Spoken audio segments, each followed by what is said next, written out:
أعوذ بالله من الشيطان اللعين الرجيم. بسم الله الرحمن الرحيم. الحمد لله رب العالمين والصلاة والسلام والتحية والإكرام أبي القاسم محمد وآله الطيبين الطاهرين المعصومين المظلومين ولعنة الله على أعدائهم أجمعين من يومنا هذا إلى قيام يوم الدين. قال رسول الله صلی اللہ علیہ وآلہ وسلم ان فاطمة افضل سیدۃ النساء العالمین. ایک صلوات پڑھ دے پر محمد علیہ. ماشاءاللہ اتنا بڑا مجمع آپ سیدہ کی محبت میں اکٹھا ہوئے اور اپنا پرامن احتجاجی جلوس آپ یہاں تک لے آئے اور سعودی گورنمنٹ سے آپ نے اپنی ڈیمانڈ رکھی کہ اگر تم روزوں کی تعمیر نہیں کر سکتے ہو تو ہمیں موقع دو تاکہ ہم خود آ کے وہاں پہ روزوں کی تعمیر کریں. ظاہر ہے روزوں کا توڑنا تمہاری قسمت میں، یہ تمہاری بدقسمتی ہے، اور روزوں کا منانا، روزوں کا تعمیر کرنا اللہ نے یہ ہمارے ورثے میں رکھا ہے.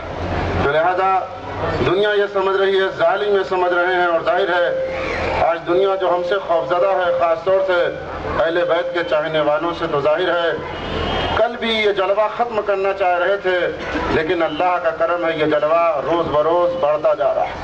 آج آپ دیکھیں حج کے موقع پہ پوری دنیا کے سارے مسلمان مل کے اکٹھا ہوتے ہیں تو اتنا مجمع نہیں ہوتا جتنا مجمع کربلا میں تنہا شیعوں سے ہوتا ہے، جتنا مجمع کربلا میں تنہا شیعوں سے ہوتا ہے. اسی وجہ سے یہ خائف ہیں کہ اگر اسی طریقے سے یہ مجمع بڑھتا رہا تو دنیا انہوں کو پہچانے گی، ہمیں بھول جائے گی. لہذا ان ظالموں نے یہ سوچا، یہ مذموم حرکت کیا کہ اگر ان روزوں کو منہدم کر دیں گے، روزے مسامار ہو جائیں گے تو نہ روزہ رہے گا نہ ان کے چاہنے والے رہیں گے، نہ روزہ رہے گا ان کے چاہنے والے رہیں گے. لیکن ان ظالموں کو کیا پتا، تم ایک روزہ منہدم کرتے ہو، ہزاروں روزے ہمارے دلوں میں تعمیر ہوتے ہیں، ہزاروں روزے ہمارے دلوں میں تعمیر ہوتے ہیں. اسی لیے کسی شاعر نے کہا اتنی زمیں کہاں سعودی جہان میں، بہت توجہ سے سنیے گا، اتنی زمیں کہاں سعودی جہان میں جتنے امام باڑے ہیں ہندوستان میں.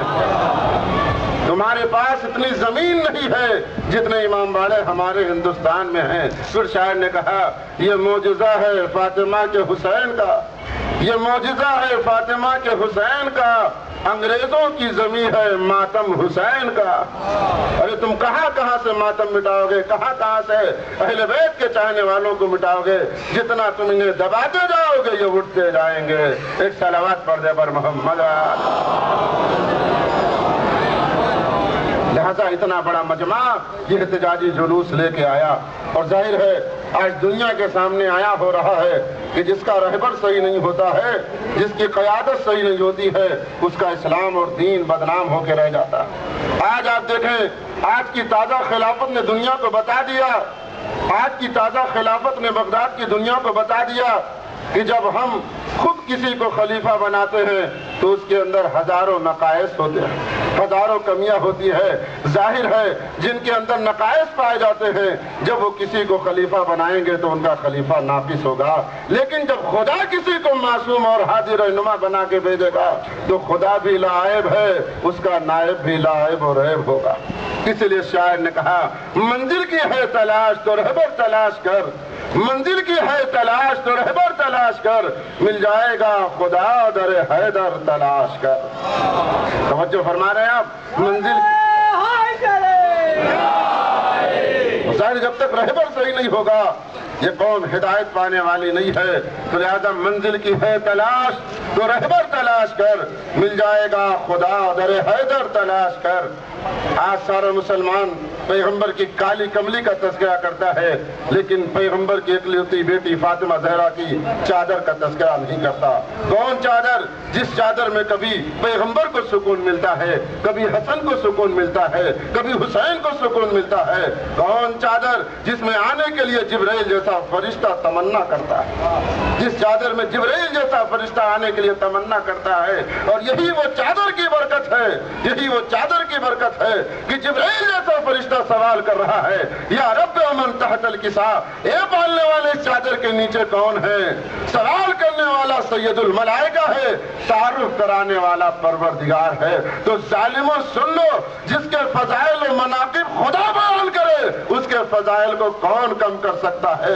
اس کے فضائل کو مٹانے والے خود مٹ جائیں گے، لیکن فضائل آل محمد دنیا سے نہ مٹے گا۔ ایک صلوات پڑھ دے بر محمد و آل محمد۔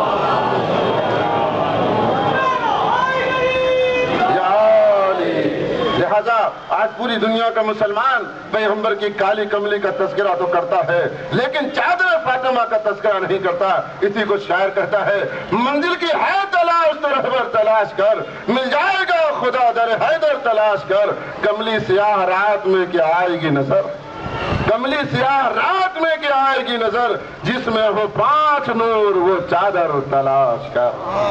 لہذا سکون چاہیے، اطمینان چاہیے تو در سیدہ پہ آؤ، اس لیے کہ در سیدہ وہ ہے جہاں پیغمبر کو سکون ملتا ہے، جہاں نبی کو سکون ملتا ہے، جہاں سید الانبیاء کو سکون ملتا ہے۔ لیکن افسوس، آج مسلمانوں نے اسی فاطمہ زہرا کے مزار کو منہدم کر دیا، شہید کر دیا۔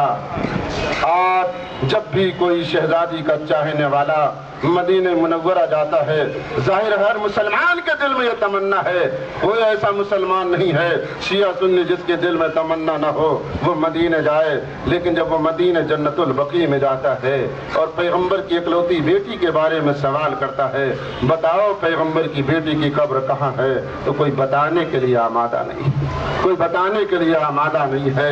عزادارو، یہ کم مصائب ہے، یہ کم مصیبت ہے۔ مسمار کرنا، روزوں کا ڈھا دینا، یہ تو مصیبت ہے۔ آج بھی ظلم ہو رہا ہے، آج بھی قبر سیدہ کو بتایا نہیں جا رہا ہے کہ قبر سیدہ ہے۔ لہذا اتنا بڑا مجمع اسی روزے کے تعمیر کے ڈیمانڈ کے سلسلے میں آیا ہے، اور لاسٹ میں آپ مصائب جناب سیدہ سننے کے لیے آمادہ ہیں، آنسو بہانے کے لیے آمادہ ہیں۔ کیوں نہ آنسو بہائیں؟ خدا کرے کبھی اسی ٹائم آپ جنت البقیع پہنچ جائیں، مولا آپ کو وہاں کی زیارت سے مشرف فرمائیں۔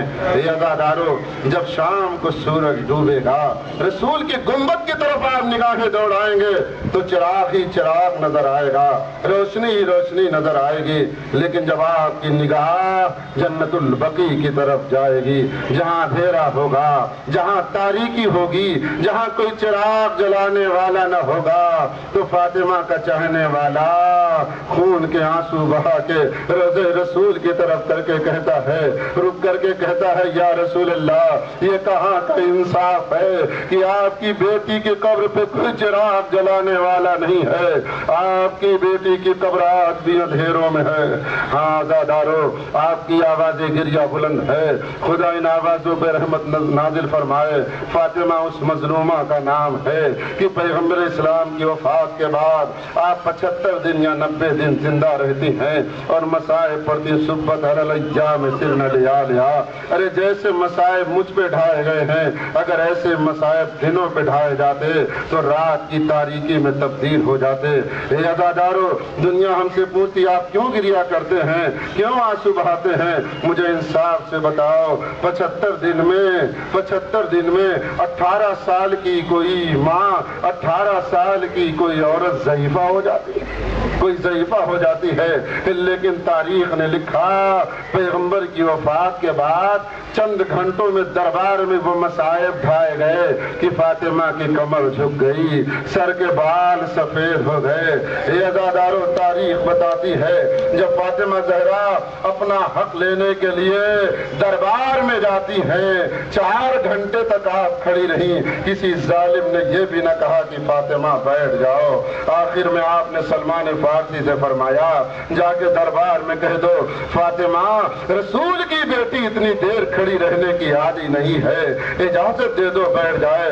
عزادارو، جملہ سنو گے یہ ظالم جواب کیا دیتے ہیں؟ جب جا کے سلمان فارسی نے کہا تو ظالم کہتا ہے، فاطمہ سے جا کے کہہ دو یہ ان کے بابا کا دربار نہیں ہے، یہاں ہماری حکومت ہے، ہم جسے اجازت دیں گے وہ بیٹھے گا، ہم جسے اجازت نہ دیں گے وہ نہ بیٹھے گا۔ اجرکم علی اللہ۔ عزادارو، آپ کی آواز گریہ بلند ہے، آج ہمیں دل بھر کے گریہ کرنا ہے، آنسو بہانا ہے۔ روزانہ آپ حسین کے مصائب سنتے ہیں، فاطمہ آتی ہیں آپ کے آنسوؤں کو لینے کے لیے۔ آج فاطمہ کا مصائب ہو رہا ہے، عجب نہیں ایک طرف سے حسین آ رہے ہوں، دوسری طرف سے حسن آ رہے ہوں۔ آؤ میری ماں پہ گریہ کرنے والے عزادارو، آؤ فاطمہ پہ دل بھر کے گریہ کرو عزادارو۔ تاریخ بتاتی ہے فاطمہ زہرا نے جب وہ کتبہ پیش کیا تو ظالموں نے اس کتبے کو پھاڑ کے زمین پہ بکھیر دیا۔ فاطمہ زہرا زمین پہ بیٹھ کر ایک ایک پرچے کو چن رہی تھی، حسین نے بھی ساتھ دیا۔ تاریخ بتاتی ہے جیسے ہی حسین نے اٹھایا فاطمہ کی آنکھوں میں آنسو آ گئے، سینے سے لگا کے فرمایا اے میرے لال حسین، یہ تو مدینہ ہے جہاں تیری ماں تیرے نانا کے کاغذ کے ٹکڑے کو چن رہی ہے۔ ایک روز جب کربلا ہوگی جہاں لاشوں کے ٹکڑوں کو اٹھائے گا۔ اجرکم اللہ، اجرکم اللہ۔ ہاں دادارو آپ کی آواز گریہ بلند ہے۔ خود ہمارے امام سجاد فرماتے ہیں اے میرے شیعوں، اے میرے چاہنے والوں، جب تم ہمارے مصائب پہ روتے ہو تو ہماری ماں کو بڑا سکون ملتا ہے، جب ہمارے بابا حسین پہ روتے ہو تو ہمیں بڑا سکون ملتا ہے۔ اے عزادارو، جب کسی سائل نے سوال کیا امام سجاد سے مولا ہم کیسے گریہ کریں، ہم کیسے آنسو بہائیں کہ آپ کی جدہ ماجدہ فاطمہ زہرا خوش ہو جائیں؟ اے عزادارو، مصائب جانے آپ کا گریہ جانے، گریہ کریں یا نہ کریں، لیکن امام سجاد نے جو رونے کا سلیقہ بتایا ہے بس اسے آپ سن لیں۔ سائل سوال کرتا ہے مولا ہم کیسے آنسو بہائیں کہ آپ کی جدہ ماجدہ خوش ہو جائیں؟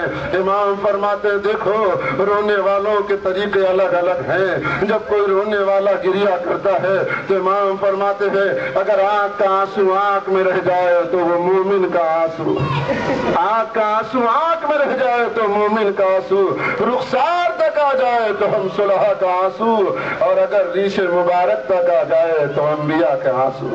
بس عزادارو، امام سجاد نے کیا کہا وہ جملہ سنے، مصائب جانے اور آپ جانے۔ اے عزادارو، امام فرماتے ہیں اگر ریش مبارک تک آ جائے مصائب میں آنسو دی ہم انبیاء کا آنسو، اور اگر یہی مصائب میں بہے ہوئے آنسو سینوں تک آ جائے تو ہم اماموں کا آنسو۔